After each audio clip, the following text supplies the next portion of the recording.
Donc on va commencer par prier pour remettre ces moments entre les mains du Seigneur. Seigneur Père, je veux bénir ton nom encore. Je veux te rendre grâce parce que tu es Dieu, Seigneur. Éternel Père, merci pour ce moment que tu as mis à part, Seigneur. Merci pour ce sujet, Seigneur Père, que tu as suscité dans le cœur, Seigneur Père, de tes enfants. Oh Père, pour qu'ils puissent regarder à toi, Seigneur Dieu, devant l'évolution de la société actuelle, Seigneur Père, tes enfants viennent à tes pieds pour te demander ton conseil, Seigneur Dieu Tout-Puissant. Père, ce n'est que toi qui es capable, Seigneur Père, de pouvoir orienter cette jeunesse, Seigneur Père, de pouvoir détourner ses yeux, Seigneur Père, vers toi. Parce que, Seigneur Dieu, nous voyons comment le monde est en train d'aller à la perdition. Nous voyons comment le malin est déchaîné, Seigneur Dieu, dans ce monde, Seigneur Père. Mais tu as dit dans Apocalypse 3 au verset 10 à l'église fidèle, si tu es fidèle, je te garderai de l'heure de la tentation, Père. Voici ton église qui cherche ta face pour cela. Seigneur Dieu, je te prie de nous conduire par ton Esprit Saint, Seigneur Père, parce que sans ton Esprit, Père, nous ne pouvons que parler comme des hommes, Seigneur Dieu. Or, le conseil d'un homme passe, Seigneur Père, mais seule ta parole demeure éternellement. Voilà pourquoi nous voulons prendre appui sur toi, Seigneur Dieu, afin que tu puisses nous conduire dans toutes choses, que nous puissions te glorifier, Seigneur Dieu, dans ce que nous allons faire, et que tu prennes plaisir, Seigneur Dieu, à tout ce qui va être fait et dit, Seigneur. Que cette parole-là, Seigneur Dieu, que tu la plantes dans le cœur de chacun de tes enfants en ce lieu, Seigneur Père, et que cette parole ne s'éloigne pas, Seigneur Dieu, des cœurs, et puisse, Seigneur Dieu, être mise en application, Seigneur Père, parce que nous savons que c'est parce que tu nous aimes, que tu nous appelles, Seigneur Dieu, à obéir à ta parole. Que ton nom seul soit béni, que tous nos regards soient fixés non sur un homme, non sur une femme, Seigneur Dieu, mais sur toi seul. Merci infiniment au nom de Jésus-Christ. Amen.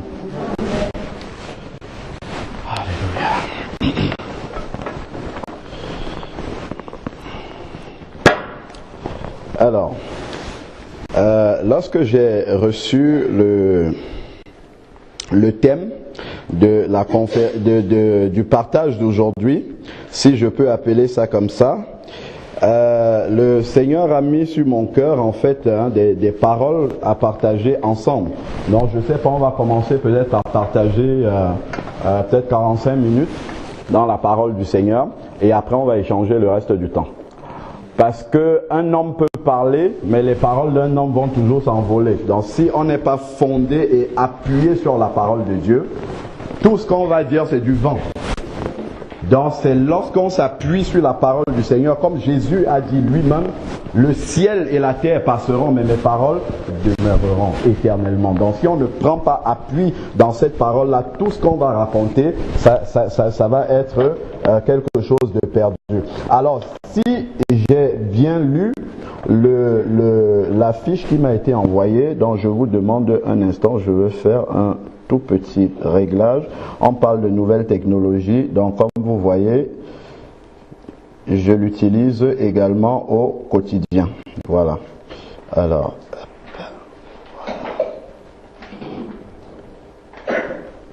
ok. Voilà, dans le passage qui a été retenu, c'est dans Jean 17, du verset 14 au verset 18. Donc, on va commencer déjà par lire ce passage dans la parole afin de bien s'imprégner de la thématique et de laisser le Saint-Esprit sonder nos cœurs. Alors, dans Jean 17, verset 14. Jean 17, verset 14. Je leur ai donné ta parole et le monde les a haïs parce qu'ils ne sont pas du monde. Comme moi, je ne suis pas du monde. Je te prie, je ne te prie pas de les ôter du monde, c'est-à-dire de les enlever physiquement du monde. Mais de les garder du malin, c'est-à-dire à l'abri justement du malin. Ils ne sont pas du monde, comme moi je ne suis pas du monde. Sanctifie-les par la vérité. Sanctifier, ça veut dire mis à part pour Dieu. Amen. Donc, c'est cela. Sanctifie-les, c'est-à-dire mets-les à part par la vérité. C'est la vérité de la parole de Dieu qui met à part. C'est pas le mensonge. C'est pas l'erreur qui met à part, mais c'est la vérité. C'est lorsque on est fondé sur la vérité, comme Jésus a dit lui-même, je suis le chemin, la vérité et la vie. Il est la vérité lui-même et il est la parole de Dieu. Donc lorsque on s'appuie sur Jésus, effectivement, on est dans la vérité, sachant que Jésus se révèle dans sa parole, pas ailleurs. Donc si on détourne les yeux de la parole, c'est sûr qu'on va aller dans une autre direction, parce que Jésus, c'est dans sa parole. Alors, donc, poursuivons. Comme tu m'as envoyé, je suis au verset 18, comme tu m'as envoyé dans le monde, moi aussi, je les ai envoyés dans le monde. Je crois que c'était ça le passage. Alors, nous sommes du monde, mais nous sommes dans le monde, mais nous ne sommes pas du monde. Déjà, qu'est-ce qu'il entend par monde? Qu'est-ce que ça veut dire? On a souvent coutume dans les milieux des frères et des sœurs chrétiens de prononcer ce monde-là. Ce mot-là, qu'est-ce que ça veut dire exactement? Je vais pouvoir, avec l'aide du Saint-Esprit, définir cela avec des mots simples, des mots qui nous permettent de bien comprendre de quoi est-ce qu'on parle. Parce qu'on peut se fouvoyer si on ne comprend pas exactement les mots qui sont là. Alors, dans ce que la Bible entend par monde, c'est tout ce qui n'a pas l'approbation de Dieu. Ça fait partie du monde. Pour ceux qui le savent, lorsque Jésus était avec Pilate, qu'est-ce qu'il a dit? Si mon royaume était de ce monde, alors les anges, les anges de mon Père viendraient pour me délivrer. C'est ce que Jésus avait dit. Donc, le monde, c'est tout ce qui n'a pas l'approbation de Dieu. Si tu fais quelque chose qui n'a pas l'approbation de Dieu, sache que ça fait partie du monde. Alors, ensuite, tout ce qui ne peut pas faire l'objet d'une prière, ça aussi, ça fait partie du monde. Donc, si tu fais quelque chose et que raisonnablement tu ne peux pas te placer dans la présence de Dieu et faire une prière pour ce sujet-là, sache que ça fait partie du monde. Bon, je vais être trivial un peu. Tu veux aller voler dans un magasin. Est-ce que tu peux te mettre raisonnablement devant Dieu et prier pour que Dieu t'aide à ce que ton vol se passe bien? Là, je suis vraiment terre à terre. Donc là, tu ne peux pas faire ce type de prière. Donc, ça fait partie de quelque chose qui est dans le monde. Tu veux t'habiller d'une certaine façon. Tu sais, quand tu te regardes, tu dis, est-ce que je suis le reflet de l'image de Jésus? Est-ce que je peux prier pour être habillé de cette façon-là? Quand ceux qui sont dehors me regardent, est-ce qu'ils s'imaginent que Jésus peut être comme moi? Si je peux faire ce sujet de prière-là, voilà.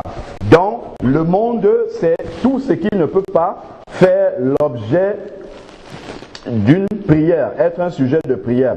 Alors, tout ce que Jésus ne peut pas faire avec toi, ça également, ça fait partie du monde. Donc, je ne sais pas, et il y a peut-être certains types de films, puisqu'on parle de nouvelles technologies, à la télévision, certaines scènes, je ne sais pas si vous pouvez vous asseoir avec Jésus, vous dites à Jésus, place-toi à côté de moi, on va regarder ça ensemble. Si tu ne peux pas demander ça à Jésus, sache que, effectivement, ça fait partie du monde. Tu vas peut-être dans certains endroits. Si Jésus ne peut pas venir avec toi là-bas, ça veut dire que ça fait partie du monde. Tu écoutes peut-être un certain type de musique. Si Jésus ne peut pas s'asseoir pour écouter ce type de musique-là avec toi, ça veut dire que ça fait partie du monde. Donc, voilà tout simplement, et à chaque fois que vous faites quelque chose, si vous posez la question au Saint-Esprit dans votre cœur, est-ce que ce que je suis en train de faire, est-ce que ce que je me prépare à faire, ce que je pense même, est-ce que Jésus peut penser la même chose que moi? Si clairement vous aurez une réponse nette, vous saurez si ça vient de Dieu ou si ça vient de l'autre. Si ça vient de l'autre, c'est que c'est du monde. Donc voilà tout simplement comment on peut définir le monde. Maintenant, si je reviens toujours dans la parole, alors, verset 16, ils ne sont pas du monde, comme moi. Je ne suis pas du monde. Quand il dit il parle de qui? Nous qui? Ah, nous chrétiens. Est-ce que vous savez dans la parole de Dieu à quel moment est-ce que le mot chrétien est apparu pour la première fois? Bon, je vais nous économiser le temps. C'est dans Actes 11, verset 26. Donc, c'est à Antioche que pour la première fois, les disciples ont été appelés chrétiens. Donc, vous avez dit, le nous, c'est mis pour chrétiens. Donc, cela suppose, puisque ce sont les disciples de Jésus qu'on a appelés chrétiens, et ce ne sont pas les croyants qui les ont appelés chrétiens, ce sont des païens. En les regardant vivre, en regardant leur façon de faire, ils reconnaissaient dans leur façon de faire les imitateurs de Jésus. C'est pour ça qu'on les a appelés chrétiens, qui dérivent directement de Christ.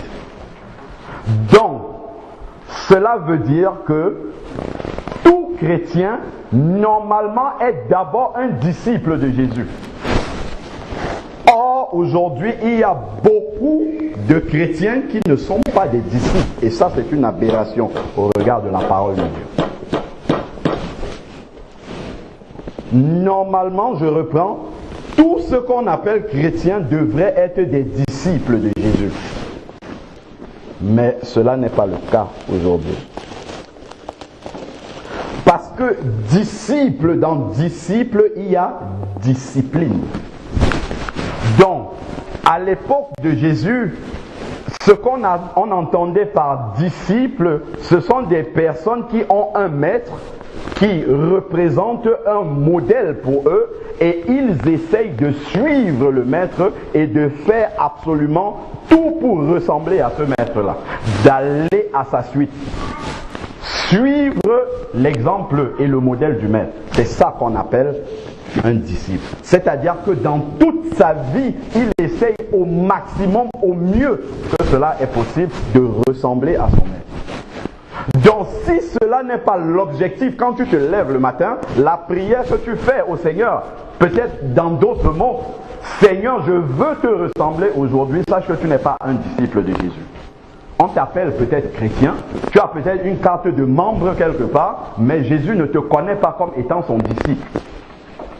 Parce que ceux que Jésus reconnaît comme étant ses disciples, c'est ceux qui dans leur cœur ont le souhait, recherchent à ressembler au maître, mais sincèrement.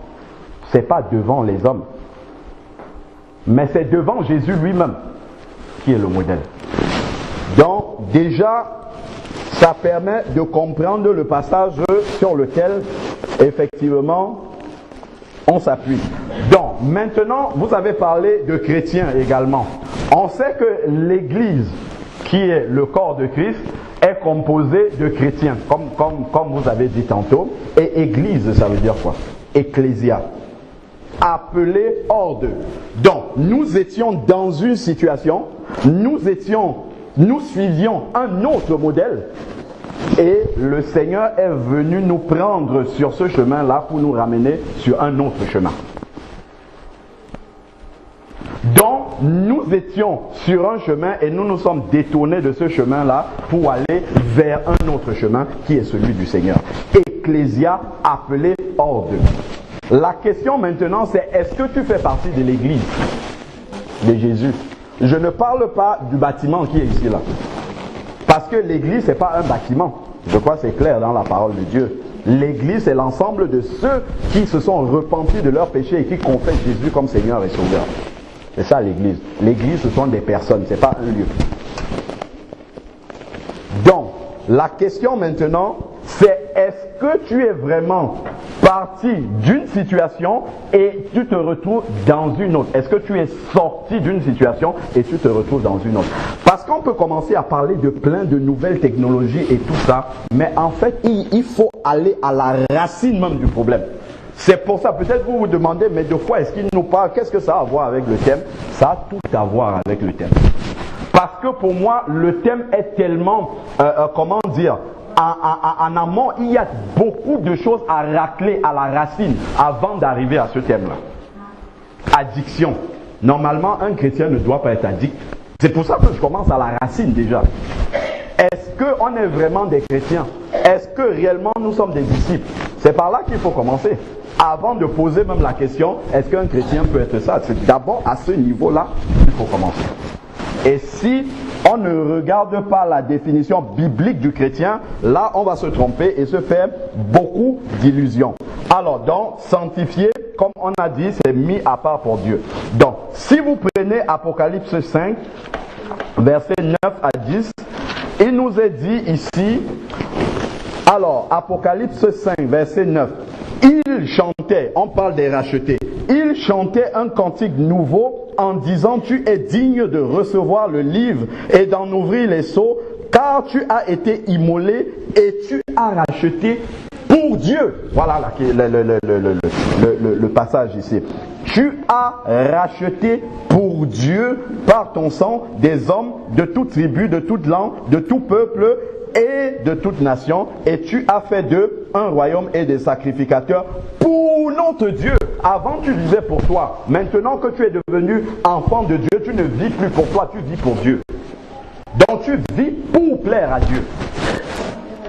Est-ce que à un moment donné de ta vie, ce qu'il y avait dans ton cœur de te plaire à toi-même, est-ce que ça a changé et maintenant tout ce que tu cherches à faire c'est de plaire à Dieu?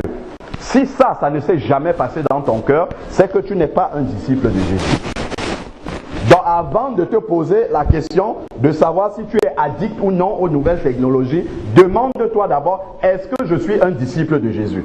Parce que si tu n'es pas un disciple de Jésus, c'est normal que tu sois addict. Parce que tu fais partie du monde. Or, le verset dit, nous ne sommes pas du monde. Alors la question d'abord c'est de savoir, est-ce que je suis du monde ou est-ce que je suis hors du monde? D'abord, si on arrive à répondre chacun personnellement, c'est une question personnelle, si on arrive à répondre chacun personnellement à cette question-là, la moitié du sujet est déjà traité. Alors, donc, continuons. Donc, vivre pour Dieu. Les disciples sont des personnes qui ne vivent que pour Dieu. Donc, pour plaire au Seigneur. Alors, donc, maintenant, comment est-ce qu'on a dit que l'église c'est ecclésia, ceux qui sont appelés hors de, comment est-ce qu'on devient membre de l'église? Je ne parle pas membre d'ici, je ne parle pas membre d'une assemblée quelconque, je parle d'être membre du corps de Christ. C'est qu'un jour, on a entendu l'évangile, parce qu'il faut la parole, et notre cœur a été touché, comme c'est dans Acte 2:38 là. Leur cœur a été vivement touché. Des personnes qui ont écouté la prédication de Pierre le jour de la Pentecôte, Et lorsque leur cœur a été touché, ils se sont rendus compte qu'ils sont perdus, qu'ils sont pécheurs et perdus sur le chemin de l'enfer. Et là, ne voulant pas rester dans cette situation-là, ils ont demandé à Pierre et aux autres apôtres, que ferons-nous donc? Et Pierre leur a répondu au verset 38, je suis dans Acte 2, 37 à 38. Pierre a répondu, 1. Repentez-vous, première chose. La définition biblique de la repentance est dans Proverbe 28, verset 13. Celui qui cache ses transgressions ne prospère pas, mais celui qui les confesse et qui les délaisse. Confession et prise de décision de délaisser. Avant de délaisser, c'est d'abord un détachement, un divorce dans le cœur, un renoncement dans le cœur. C'est ça la vraie repentance. Et c'est la repentance qui nous fait passer d'un état à un autre, qui nous amène effectivement hors d'eux. Avant de passer de l'autre côté, il faut régler le problème de l'ancienne vie. Sinon, on est toujours dans le même état et on pense qu'on est hors d'eux. Pas du tout. On est toujours dans le monde. On n'est pas hors du monde. Donc c'est à ce niveau-là déjà qu'il faut commencer. Et ensuite, Pierre va dire au verset 38, et que chacun de vous soit baptisé au nom de Jésus et vous recevrez le don du Saint-Esprit. Voilà. Lorsque tu entres dans les eaux du baptême, on te plonge dans l'eau complètement, qui est le symbole de ta mort à l'ancienne vie, c'est-à-dire tu meurs au monde justement. Le monde meurt en toi, dans le cœur, au moment où on te plonge dans les eaux du baptême. Et lorsque tu ressors maintenant comme une nouvelle créature qui appartient, qui justement est transportée hors du monde, lorsque tu ressors de l'eau. C'est ça la vérité de la parole.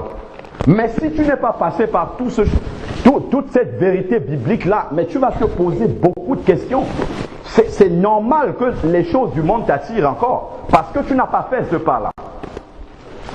Alors, donc voilà comment on devient membre du corps de Christ. Et 2 Corinthiens 5, 17 va dire, si quelqu'un est en Christ, il est une nouvelle créature. Les choses anciennes sont passées. C'est quoi les choses anciennes qui sont passées? C'est le monde. Le monde qui était dans notre cœur, c'est derrière nous maintenant. On a dit que nous voulons vivre pour Dieu et désormais, en tant que nouvelle créature, ce que je recherche, c'est faire la volonté de Dieu. Si je prends Colossiens, il y a cette image-là du transport hors d'eux. Alors, si je prends Colossiens, chapitre 1, autant pour moi, Colossiens 1. Alors,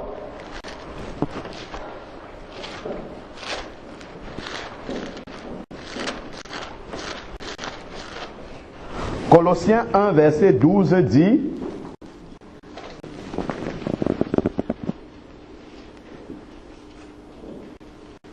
verset 11, devenez puissants à tous égards par la force glorieuse, en sorte que vous soyez tout à fait persévérants, patients, avec joie. Rendez grâce au Père qui nous a rendus capables d'avoir part à l'héritage des saints dans la lumière. Bon, ça c'est une chose.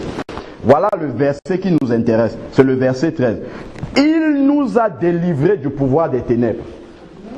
Ça c'est la première chose. Il nous a délivrés du pouvoir des ténèbres. Le monde, c'est ça qui représente les ténèbres justement. Si vous lisez dans 1 Jean 5, verset 19, il est dit que le monde est entre les mains du malin. Et il dit, il nous a délivrés des ténèbres. C'est-à-dire, il nous a délivrés des mains du malin. C'est-à-dire, il nous a fait sortir du monde. Il nous a délivrés de ces griffes-là. Vous avez vu le temps du verbe, c'est au passé composé, c'est passé déjà. Celui qui est chrétien, c'est passé. Alors, et nous a transportés. Voilà ce transport-là qui fait sortir justement du monde. Il nous a transportés dans le royaume du Fils, de son Fils bien-aimé, en qui nous avons la rédemption et le pardon des péchés. Il nous a transportés, c'est-à-dire il nous a fait sortir du monde. Mais ça, c'est valable pour celui qui est un disciple de Jésus. C'est quelque chose qui est fait déjà. Et maintenant, il faut simplement vivre en nouveauté de vie. Bon, je vais gagner du temps. Vous pourrez lire à la maison également Éphésiens 2, verset 6 et Éphésiens 1, verset 20 à 21, qui nous dit simplement que le Seigneur nous a fait asseoir avec lui dans les lieux célestes en Christ. Et où sont ces lieux célestes en Christ? C'est dit dans le verset 21. Je vais peut-être le lire. Éphésiens 1, verset 21. Les lieux célestes, c'est au-dessus de toute principauté, autorité, puissance, souveraineté, de tout ce qui peut se nommer, non seulement dans le siècle présent, mais encore dans le siècle à venir. Donc, effectivement, maintenant que tu es devenu enfant de Dieu, maintenant que tu as reçu l'Esprit de Dieu en toi, tu es assis dans les lieux célestes en Christ, au-dessus de toutes les dominations. Toutes les dominations qui sont citées là sont les puissances qui règnent dans ce monde. Et le Seigneur dit que tu es au-dessus maintenant. Mais il y a quelque chose que tu dois faire pour que ça soit valable dans ta vie. Il faut que tu passes de la mort à la vie. Il faut que tu passes de l'ancienne vie à la nouvelle vie. Donc, si tout cela n'est pas fait, tu auras justement ce problème-là de te poser ce type de questions. Maintenant que la Bible dit qu'en tant qu'enfant de Dieu, tu es une nouvelle créature. Dieu t'a délivré du monde. C'est ce qu'on a lu là. Maintenant, il y a un travail que le Saint-Esprit va faire. C'est qu'il faut que le monde sorte de toi. Il t'a délivré spirituellement du monde. Mais maintenant, de façon pratique, dans ta vie de tous les jours, il faut que le monde disparaisse au fur et à mesure. Jusqu'à ce qu'on ne voit plus que Christ dans ta vie. C'est toute la marche de la sanctification. Dans la séparation d'avec ce monde. Marcher en nouveauté de vie. Vous pourrez lire aussi Éphésiens 4, du verset 20 au verset 24. Je vais lire un verset qui est clairement écrit dans la parole de Dieu, qui est adressé dans la première lettre aux Corinthiens au chapitre 4, et nous savons que cela nous est adressé également. C'est 1 Corinthiens chapitre 2 verset 12. Autant pour moi. 1 Corinthiens 2 verset 12. Je pense que pour le thème que vous avez retenu, il faut encadrer le verset là dans votre livre. Le souligner. Or, nous n'avons pas reçu l'esprit du monde. C'est ce qui est écrit dans la Bible. Nous n'avons pas reçu l'esprit du monde. Parce que ce qui va te rendre addict à quelque chose, c'est quoi? C'est parce que à l'intérieur de toi, il y a la convoitise de ces choses-là. Et c'est un esprit, en fait, l'esprit du monde qui est encore en toi. Mais la Bible dit clairement, quand il dit nous, on parle toujours des disciples chrétiens, comme vous avez dit, c'est de ça qu'il est question ici. Nous n'avons pas reçu l'esprit du monde. Donc avant de te convertir, tu avais l'esprit du monde, mais dès le moment où l'esprit de Dieu, au moment de ta conversion, est venu habiter en toi, l'esprit du monde est parti. Normalement, c'est ce qui s'est passé. Donc, si cela n'est pas encore réel dans ta vie, il vaut mieux retourner à la case de départ et tout recommencer à zéro. Alors, afin de savoir ce que Dieu nous a donné par grâce. Il nous a déjà donné ces choses-là. La délivrance de tout ce qui peut encore nous retenir captifs dans ce monde. Ça, c'est quelque chose qui est fait déjà. Jacques 4.4, que vous connaissez très bien, je suppose, par cœur, nous dit: adultère, ne savez-vous pas que l'amour du monde, c'est-à-dire aimer, convoiter les choses du monde, il dit, est inimitié. Ça nous sépare de Dieu. Est inimitié contre Dieu. Celui donc qui veut être ami du monde, c'est-à-dire celui qui veut plaire, parce que dans l'amitié, on cherche une ou plusieurs personnes qui sont amies et chacun cherche à plaire à l'autre. Donc si vous voulez plaire au monde, voici ce que la Bible dit, c'est que en même temps tu te rends ennemi de Dieu parce que Dieu est ennemi du monde. Donc si tu veux que le monde t'apprécie, si le jugement du monde est ce qui compte pour toi, ça veut dire que tu te rends directement ennemi de Dieu. Et le Seigneur a bien dit qu'on ne peut pas suivre deux maîtres. Tu ne peux pas plaire à Jésus et plaire au monde en même temps. C'est pas vrai. Si tu essayes de faire cela, je crois que tu auras de très sérieux problèmes. Alors, donc, ça...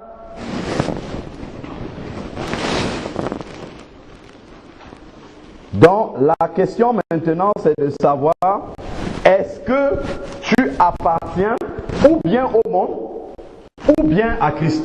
Jésus a dit lui-même, celui qui n'est pas avec moi, il est contre moi. Et il n'y a pas de chaise au milieu. Soit totalement en Christ, soit totalement avec le monde. Il vaut mieux ne pas se tromper soi-même. Ne pas se faire des illusions là-dessus. Il faut être clair envers soi-même. Donc, il ne faut pas se leurrer là-dessus.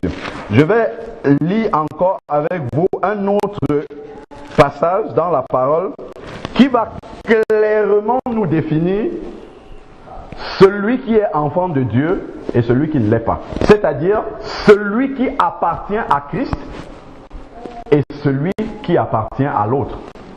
C'est-à-dire qui appartient au monde. Celui qui n'est pas du monde, la définition est là dans la Bible. Alors, prenons 1 Jean, chapitre 3, c'est à la fin, vers Apocalypse. 1 Jean, chapitre 3, versets 9 et 10. Ça, c'est la vraie définition du disciple ou du chrétien, comme on a dit tout à l'heure. Ça, c'est la définition biblique et il va même nous expliquer ça. Alors, 1 Jean chapitre 3, versets 9 à 10. Quiconque est né de Dieu, c'est-à-dire né de nouveau, sanctifié par la vérité, appelé hors du monde. Quiconque a vécu cela est né de Dieu, ne pratique pas le péché. Ça veut dire quoi, ne pratique pas le péché? C'est-à-dire qu'il ne vit pas consciemment dans le péché. Il ne se lève pas comme ça, il va pécher volontairement. C'est ça, ne pratique pas le péché.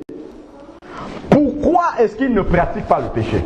Il y a une différence entre celui qui est enfant de Dieu et celui qui ne l'est pas. Parce que, qu'est-ce qui est écrit ici? La semence de Dieu demeure en lui, c'est l'Esprit de Dieu. La Bible dit dans Jean 16, verset 8, que le Saint-Esprit a été donné pour convaincre le monde de péché. Donc, lorsque tu as reçu l'Esprit de Dieu en toi, tu ne peux pas vivre consciemment dans le péché sans que ça ne te dérange. Dès l'instant où tu as commis un péché, tu te vois comme sale devant Dieu. Tu ne peux pas fermer tes yeux et prier. Si tu fermes tes yeux et tu pries, ça veut dire que tu ne sais pas, tu ne connais pas Dieu. Ça veut dire que le Dieu que tu pries, tu ne le connais pas. C'est ça que la Bible est en train de nous dire. Tu ne peux pas vivre consciemment dans le péché parce que le Saint-Esprit habite en toi et témoigne que tu es en désaccord avec Dieu. C'est comme lorsque quelqu'un, imaginons que j'étais venu ici en habit complètement blanc et que avant, dans les escaliers là-bas, enfin avant d'entrer, je suis peut-être rentré dans une flaque d'eau et j'ai pris juste derrière mon pantalon une petite tache. Lorsque j'arrive devant vous, peut-être vous n'avez pas remarqué la tache, mais moi j'aurais l'impression que tous vos yeux sont fixés sur ma tache, donc je ferai tout pour cacher. C'est la même chose avec le péché. Celui qui a vraiment reçu le Seigneur dans sa vie, c'est comme ça. Immédiatement, lorsqu'il a péché, la toute première chose qu'il veut faire, c'est de laver ça devant le Seigneur. Parce qu'il a l'impression que les yeux de Dieu sont seulement là-dessus. Tant que ce n'est pas réglé devant Dieu, il ne passe pas à autre chose. Il est dérangé. Donc si tu pêches sans être dérangé, ça veut dire que tu n'as pas l'Esprit de Dieu. C'est ce que la Bible dit. Et Romains Romains chapitre 8, verset 9, dit que celui qui n'a pas l'esprit de Christ ne lui appartient pas. L'Église appartient à Christ. Donc si tu n'as pas l'esprit de Christ, ça veut dire que tu n'appartiens pas à l'Église. L'Ecclésia, ça veut dire que tu n'es pas appelé hors d'eux. Tu es encore dans. Il faut que tu sortes. Continuons la lecture de ce verset-là. 1 Jean 3, verset 10 maintenant. Regardez ce qu'il va dire. On finit le verset 9. Il va dire, et ne peut pécher. Il ne peut pratiquer le péché. Pourquoi? Parce qu'il est né de Dieu. On est en train de finir le verset 9. Verset 10 maintenant. Regardez, soulignez ce qui est écrit dans la Bible. C'est par là que se manifestent les enfants de Dieu et les enfants du diable. Voilà la différence entre les deux. C'est l'attitude face au péché. C'est là qu'on voit la différence. C'est pas celui qui vient à l'église ou, je sais pas, vient se réunir au milieu des chrétiens le dimanche. C'est pas là. C'est dans la vie de tous les jours, devant le péché, là où le Saint-Esprit est présent et les hommes ne te voient pas. C'est là qu'on voit si tu es réellement enfant de Dieu ou pas du tout. Et c'est le Seigneur qui juge de ces choses-là. Ce ne sont pas les hommes. Alors, donc, voilà la définition biblique qui nous dit qui est du monde et qui ne l'est pas. Alors, maintenant, donc, vous pouvez noter aussi 1 Jean 2, verset 15 qui dit « N'aimez pas le monde » et ainsi de suite. Je pense que ces versets-là, vous les connaissez. Alors, maintenant, on parle dans le thème d'addiction. On va avancer maintenant et entrer un petit peu dans le thème que vous avez retenu. Dans une addiction, je vais regarder simplement qu'est-ce que ça veut dire.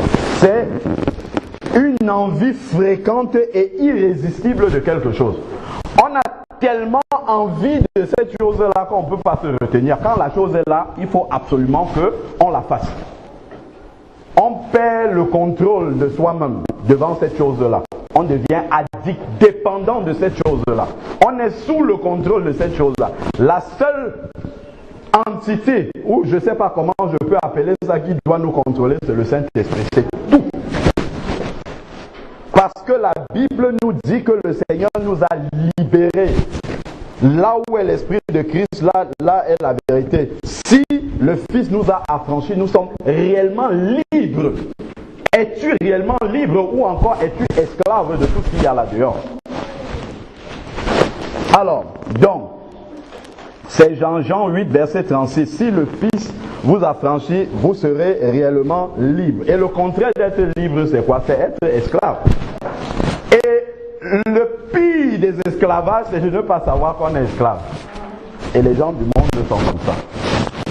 Quand ils font les choses, ils pensent qu'ils sont libres de les faire, mais en fait, ils sont contrôlés. Ils se sentent comme obligés de le faire.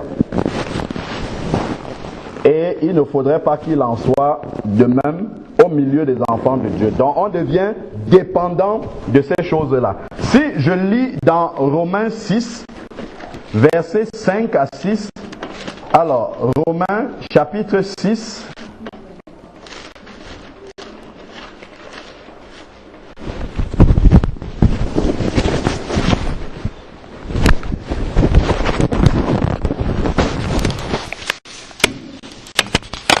Romains 6,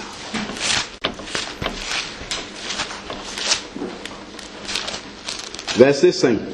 Alors, donc, il est dit, en effet, si nous sommes devenus une même plante avec lui, par la conformité à sa mort, c'est-à-dire que tu dois d'abord être mort à ce monde-ci, dans la conformité à sa mort, nous le serons par la conformité à sa résurrection. Nous savons que notre vieille nature, c'est-à-dire l'homme ancien que nous étions, qui était attaché aux choses du monde, nous savons que cette vieille nature-là a été crucifiée avec lui. La question c'est, est-ce que tu as été crucifié avec lui? Est-ce que cette convoitise-là qui était en toi, est-ce qu'elle a été crucifiée dans ton cœur? Lorsque tu es devenu enfant de Dieu, c'est ce que Jean 1 verset 12 dit, hein, à ceux qui l'ont reçu quoi? La parole de Dieu, elle a donné le pouvoir de devenir. On ne naît pas enfant de Dieu, on le devient.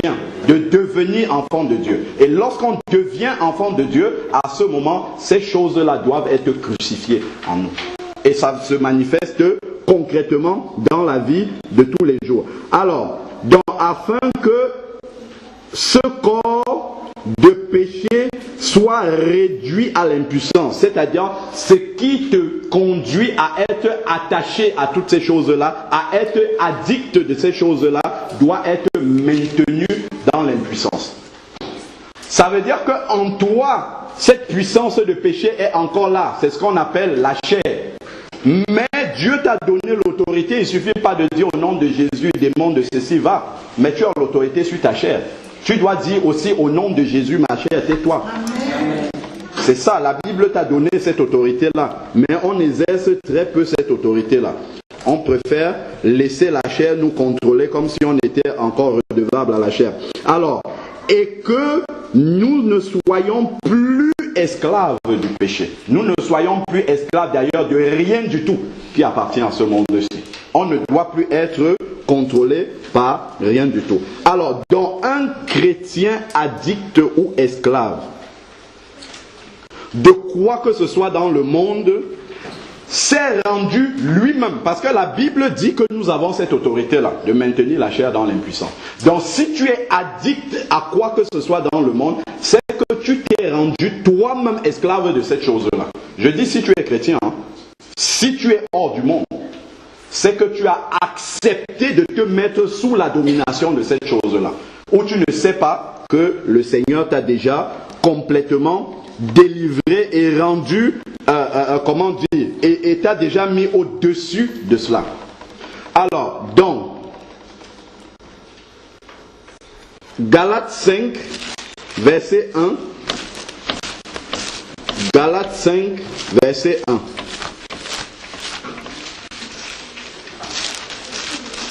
Dans la base même de ce qui doit être examiné, c'est là. C'est le fait de dire, nous ne sommes pas du monde. Qu'est-ce que ça veut dire? N'es-tu pas ou es-tu vraiment hors du monde? Ça, c'est la première question, le premier étage même avant d'entrer dans le sujet à proprement parler. Alors, donc, on a dit, Galates 5, verset 1, c'est pour la liberté que Christ nous a libérés. Demeurez donc fermes et ne vous remettez pas de nouveau sous le joug de l'esclavage. Donc, si tu es esclave ou addict de quelque chose, c'est que tu t'es mis, c'est ce que le verset dit, tu t'es mis toi-même sous ce joug-là. Si tu es un enfant de Dieu, bien sûr. Voilà. Donc, parler d'addiction au milieu des enfants de Dieu, ça ne devrait même pas exister. Ce sont des mots qu'on ne devrait même pas nommer. Si les choses étaient faites dans l'ordre. Si chaque enfant de Dieu était passé par les vrais étapes bibliques de la conversion, on ne parlerait même pas de ça. Parce que c'est le Saint-Esprit qui va nous dépouiller jour après jour de toutes ces choses-là, complètement. Alors, prenons maintenant les usages des nouvelles technologies. Donc, pour parler concrètement,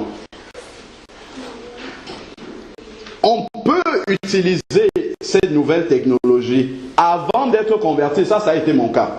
J'ai été un utilisateur de cette nouvelle technologie avant la conversion et maintenant après la conversion. Et je vois quelle est la différence entre avant et après. Mais c'est parce qu'entre les deux, il y a eu la conversion. Donc, ma relation personnelle avec les nouvelles technologies a changé entre l'avant et l'après. Parce qu'avant que tu ne te convertisses, tu fais ce qui réjouit ton cœur. C'est d'ailleurs ce que c'est Ésaïe 53, verset 6 dit. Nous étions tous errants, chacun suivant sa propre voie. Donc je les utilisais pour suivre ma propre voie et réjouir mon cœur et ma chair.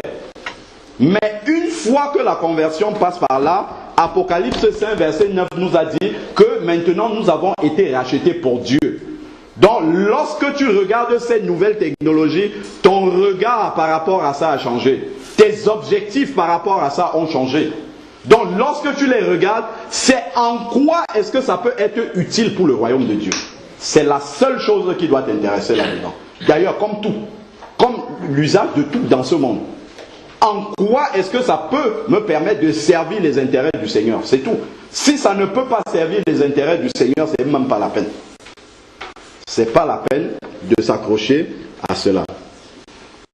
Si je prends, et il y a bien entendu des éléments, j'ai vu dans la feuille qui m'a été donnée, des éléments qui ont été cités. Il y en a pour lesquels il faut être vraiment très, très rigoureux vis-à-vis de cela. Parce que ça peut paraître très subtil, mais c'est un outil puissant entre les mains du malin pour conduire et égarer ceux qui veulent se rapprocher du Seigneur. Je prends le cas de la télévision. Le problème de la télévision, c'est quoi? C'est que vous êtes assis et vous recevez passivement des informations. Vous pouvez avoir l'impression que cela n'a aucun effet sur vous, mais les gens qui le font, ce sont des gens du monde, inspirés par le malin évidemment, eux-mêmes, le fait de vous remplir, de vous gaver de publicité par exemple, mais même des gens qui disaient, moi je sais qu'avant, je disais que la publicité ne peut avoir aucun effet sur moi. Mais en même temps, quand tu regardes un produit qui coûte moins cher, tu es tenté d'aller l'acheter. Au final, ça a un effet quand même sur toi.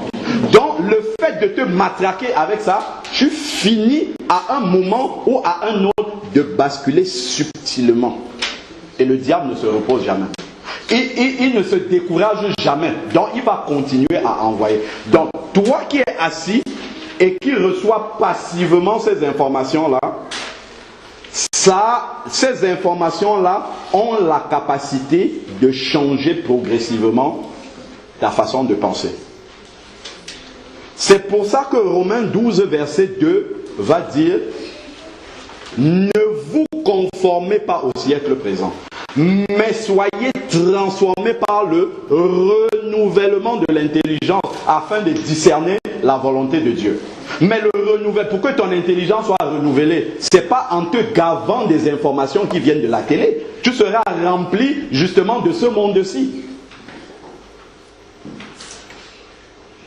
C'est la parole de Dieu qui va venir renouveler ton intelligence pour que tu discernes la volonté de Dieu. Sinon, tu pourras discerner la volonté du monde et marcher comme le monde veut. Si tu reçois passivement ces informations-là, tout le temps, tu te remplis de ces informations-là, c'est clair que jamais, ta pensée ne pourra être alignée avec la pensée de Dieu. Je crois que c'est Éphésiens 5, versets 18 et 19 qui dit « Entretenez-vous par des psaumes, des cantiques spirituels, ainsi de suite. Entretenez-vous quand tu te lèves le matin. Qu'est-ce que tu fais? Tu entretiens le corps, tu vas prendre une douche, tu brosses les dents, ainsi de suite. La Bible dit, nous avons l'homme spirituel à l'intérieur de nous, pour ceux qui sont nés de nouveau, qu'il faut entretenir. Vous savez, vous pouvez dire, j'ai 17 ans dans le Seigneur. C'est bien, parce que depuis 17 ans, tous les dimanches, tu te déplaces pour aller quelque part. Mais ton homme spirituel à l'intérieur, il a quel âge? Il a peut-être un mois ou moins. Mais ce qui compte pour Dieu, c'est l'homme spirituel qui est à l'intérieur. Donc s'il n'est pas nourri comme il faut, par ce qu'il faut, ben, il restera toujours nain. Et ça ne va pas avancer. Donc il faut bien se méfier de la télévision. On n'a pas le temps, sinon Apocalypse 13 parle bien de l'image de la bête qu'on anime, ainsi de suite. La télévision n'est pas neutre là-dessus. Je ne dis pas que c'est exactement ça, mais la télévision participe à cela. Parce qu'elle nous communique énormément, beaucoup plus de choses qu'on ne le pense. Donc, si je peux vous exhorter à réduire complètement le temps que vous passez devant ce poste-là, je crois que vous gagnerez énormément, énormément. Si vous pouvez réduire cela à écouter peut-être le journal parce qu'il faut quand même s'informer de ce qui arrive de temps en temps en passant, et peut-être quelques documentaires qui concernent vos études et tout, c'est largement suffisant, c'est même trop. Et vous verrez que si réellement vous êtes né de nouveau, l'appétit que vous aurez de la parole de Dieu va remplacer toutes ces addictions-là. Vous aurez plus envie de lire votre Bible que de vous asseoir et de suivre passivement ce que les gens de ce monde racontent.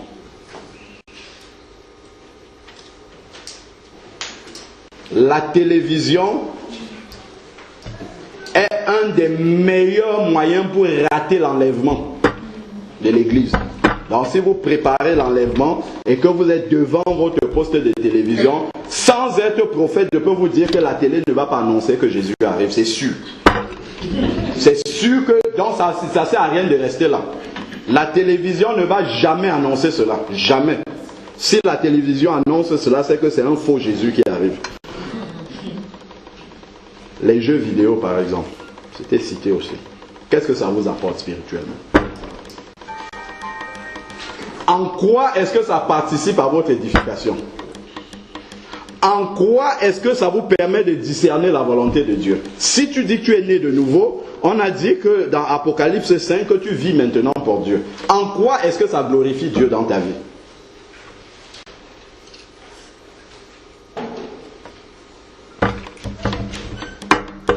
Vous voyez que si on se pose les bonnes questions et qu'on étudie maintenant le sujet, il y a des questions qui tombent toutes seules.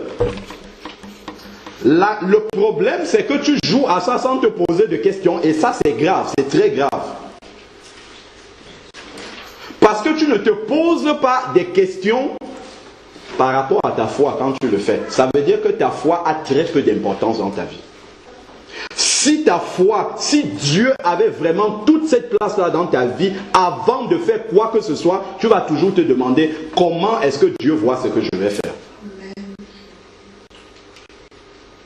J'ai appris qu'il y a des enfants de Dieu qui, à la place de leur montre, mettent un bracelet sur lequel il est écrit « Qu'est-ce que Jésus ferait à ma place ?»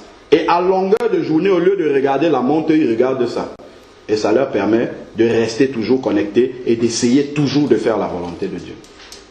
Est-ce que quand tu vas t'asseoir devant tes jeux vidéo, tu es concentré, tu te demandes, mais Jésus, qu'est-ce qu'il pense de ça? Si tu ne te poses pas cette question-là, reviens à la conversion, c'est qu'il y a un problème.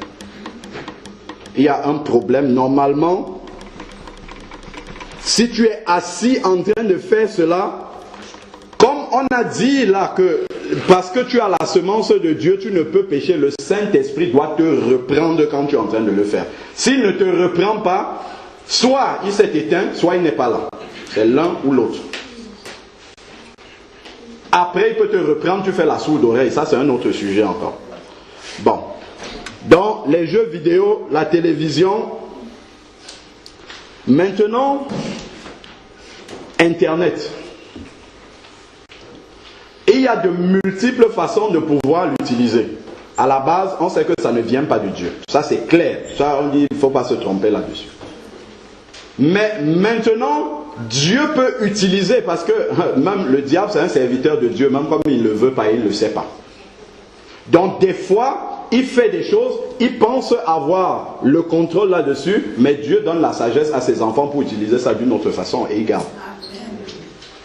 Donc, tu peux utiliser Internet ou bien pour t'asseoir et regarder, je ne sais pas quoi, des mauvais films, je ne sais pas, envoyer des mails pour raconter n'importe quoi, avoir ton Facebook et dire n'importe quoi, montrer tes photos, tout ça. Tu peux l'utiliser pour le faire. Ou tu peux l'utiliser pour répandre la parole de Dieu. C'est le même média que tu utilises. Mais ce qui change, c'est toi. C'est pour ça qu'on a parlé de nous d'abord. Notre attitude face au monde. Ce ne sont pas les nouvelles technologies qui ont un problème, mais c'est toi. Donc, dans l'usage de ces nouvelles technologies, tu viens avec un cœur qui est attaché à quelque chose, ou à Dieu ou à l'autre.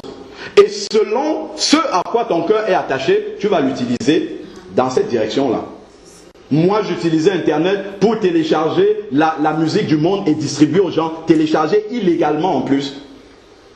Mais une fois que la conversion est passée par là, je mets ça de côté et je l'utilise pour le Seigneur. Parce que entre les deux usages, il y a la conversion qui est passée par là et qui fait une rupture entre avant et après. Tu peux envoyer un mail pour faire de la médisance. Tu peux utiliser Skype pour faire de la médisance, passer le temps à raconter des choses qui ne sont pas vraies, à calomnier, ainsi de suite. Comme ton téléphone portable, tu peux l'utiliser ou bien pour envoyer des messages d'édification, ou bien pour insulter les gens, ou bien pour raconter des choses sur les gens. Tu peux faire les deux avec le même. Mais ce qui change, ce n'est pas le téléphone. Le téléphone ne fait qu'obéir. Si tu lui dis envoie ça, il envoie, c'est tout. Mais c'est toi qui écris sur le téléphone, c'est toi qui changes. C'est toi qui décides de ce que tu mets là-dedans.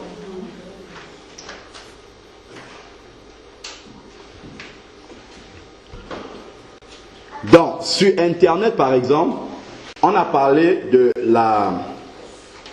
des mails, par exemple.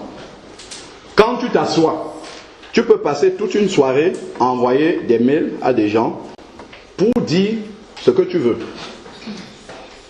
Comme tu peux t'asseoir, ouvrir ta Bible, lire un passage qui t'édifie et tu t'assois toujours sur le même ordinateur et tu envoies un mail à un frère, à une sœur pour l'édifier avec ce que tu as lu. Mais ce que tu vas en faire dépend de ce que tu as dans le cœur.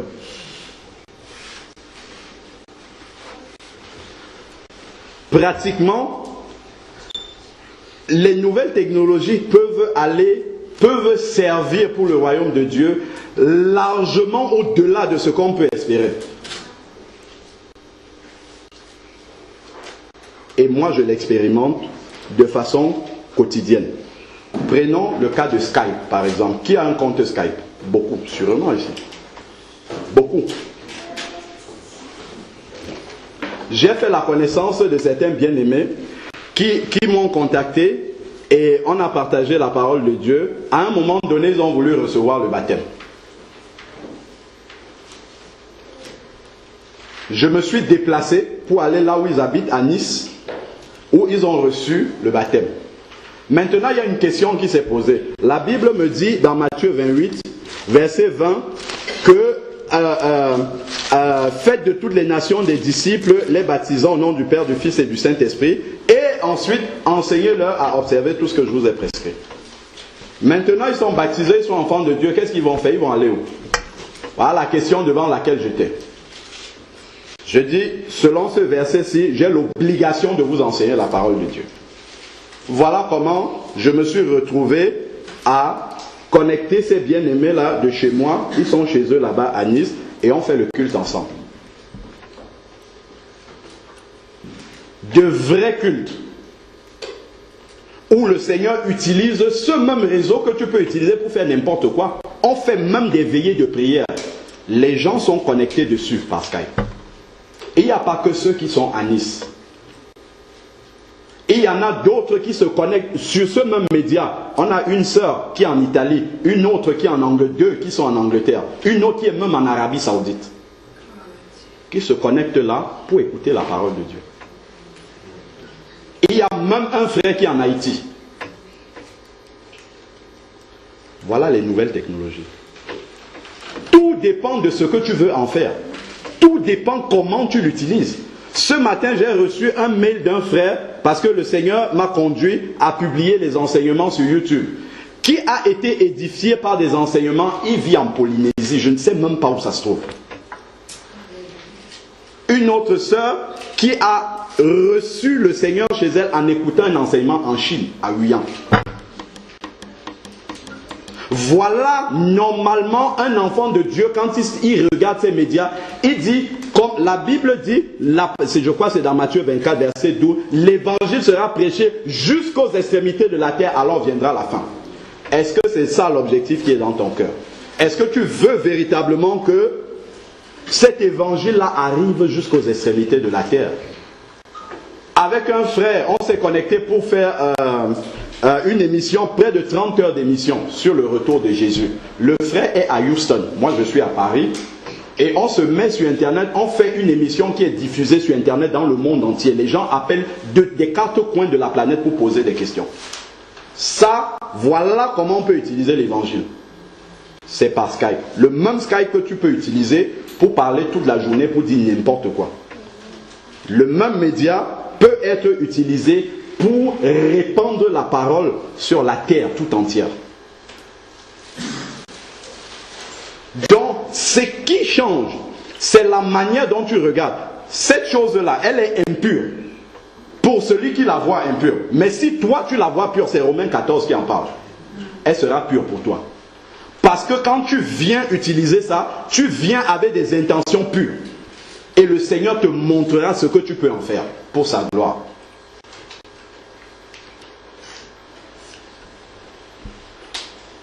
Les réseaux Facebook et tout ça, quand tu l'utilises, c'est pour quoi faire? Quand tu vas sur ton mur, tu dis j'ai mangé, en quoi est-ce que ça t'édifie? Quand tu vas, tu mets ta dernière photo, ça sert au royaume de Dieu en quoi du tout? Ça sert à quoi? Si c'est le culte de ta personnalité, ça sert à quoi? À rien du tout. Quand vous lisez Ésaïe 53, les premiers versets, nous disons que Jésus est notre modèle. Verset 2, il est dit, il s'est élevé devant lui comme un rejeton, comme une racine qui sort d'une terre assoiffée. Il n'avait ni apparence. Voilà ton modèle qui est décrit ici. Il n'avait ni apparence, ni éclat.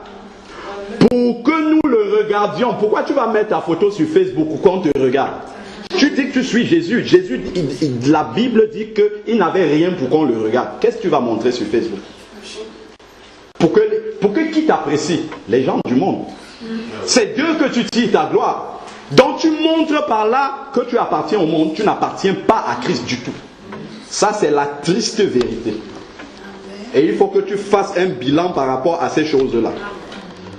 Méprisé, je suis au verset 3, abandonné, d'ailleurs la fin du verset est même encore, du verset 2, et son aspect n'avait rien pour nous attirer. Tu veux attirer qui sur Facebook ou sur i5 ou je sais pas quoi? Qu'est-ce que tu veux montrer? Méprisé, abandonné des hommes, homme de douleur et habitué à la souffrance, semblable à celui devant qui on se voile la face. C'est lui ton modèle. Je crois que ce n'est pas lui que tu suis. Tu suis peut-être Beyoncé ou bien je ne sais pas qui d'autre, mais ce n'est pas lui que tu suis. Parce que lui, il n'avait rien d'apparent. Par contre, Beyoncé, effectivement, on va la voir sur tous les médias. Et c'est ce que tu veux aussi, qu'on te voit partout. Donc, je crois que il faut vraiment faire un bilan personnel par rapport à l'usage qu'on a de ces choses-là. Et demander vraiment au Seigneur, Seigneur, je sais les utiliser. Et ça, c'est une grande responsabilité. Hein? Ma grand-mère au village ne savait pas utiliser ça. Dieu ne lui en tiendra pas rigueur. Mais toi, tu sais utiliser ça. Puisque tu sais l'utiliser, Dieu te tiendra responsable pour l'usage que tu en fais. Il vaut mieux ne pas utiliser ça du tout que de l'utiliser pour servir le monde et le malin. Parce que Dieu t'appellera à lui rendre des comptes par rapport à ça. Voici une tablette qui peut servir, comme je disais tantôt, hein, ça peut faire tout ce qu'on veut, ça peut envoyer des messages pour dire n'importe quoi, mais en même temps dessus j'ai la Bible, j'ai le chant d'espérance, tout est là. Donc